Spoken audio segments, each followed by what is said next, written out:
was a little cool today across the two Virginias, but overall a really nice fall day. The fall colors really starting to pop out in a lot of places now. Temperatures for most today topped off in the 50s, if not the low 60s for some. Pineville as usual, a little bit warmer there, 64 degrees.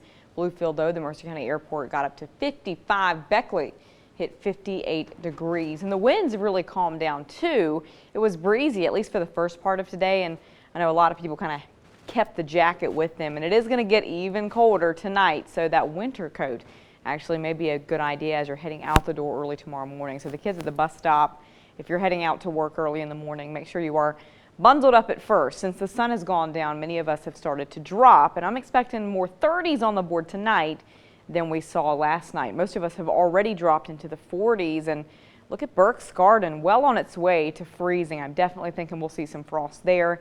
And all across the area, we have chances to see frost, at least in spots. Right now, Burke's Garden again at 34 degrees. We're still in the 40s again in most spots, but as the night goes on, these clear skies, calm winds, that allows heat to just escape into the open atmosphere. When clouds are around, it kind of acts like a little bit of a blanket for us. It keeps us a little bit warmer, but not the case tonight.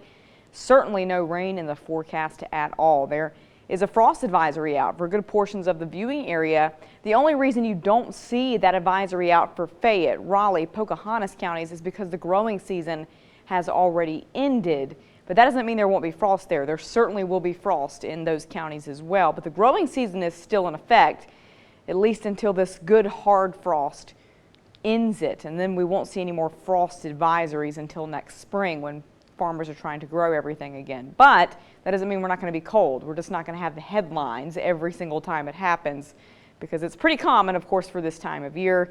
Again, clear tonight. Make sure you have that coat for the morning hours. If you do have any sensitive vegetation, make sure to bring it indoors or cover it if you haven't already, because that frost could still damage those plants. We should be warmer though tomorrow afternoon, back in the 60s. Still chilly tomorrow night, but notice the cloud cover that starts to surge in toward the end of the work week. I do think we keep a pretty dry day on Friday. Football Friday looks fine. High pressure still in control for a while.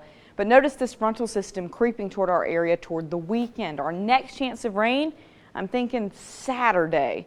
It did look like we could have some showers late Friday night, but most models have slowed that activity down.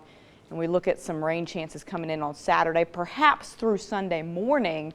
And long term, I was taking a sneak peek, and it's still very early to tell any specifics, but it looks like we could get kind of chilly in the middle of next week. Some models trying to put down a few snowflakes here and there at some point near Halloween. I don't think we're going to have a hard snow at this time, but just something to think about. It may be getting chilly at some point toward the middle part or late part of next week. Until then, pretty seasonable. Again, just some showers around for the weekend. Melinda, over to you. Thank you, Catherine. Coming up, see who punched their ticket to the Region 3 Section 2 Soccer Championship. Those highlights and more next.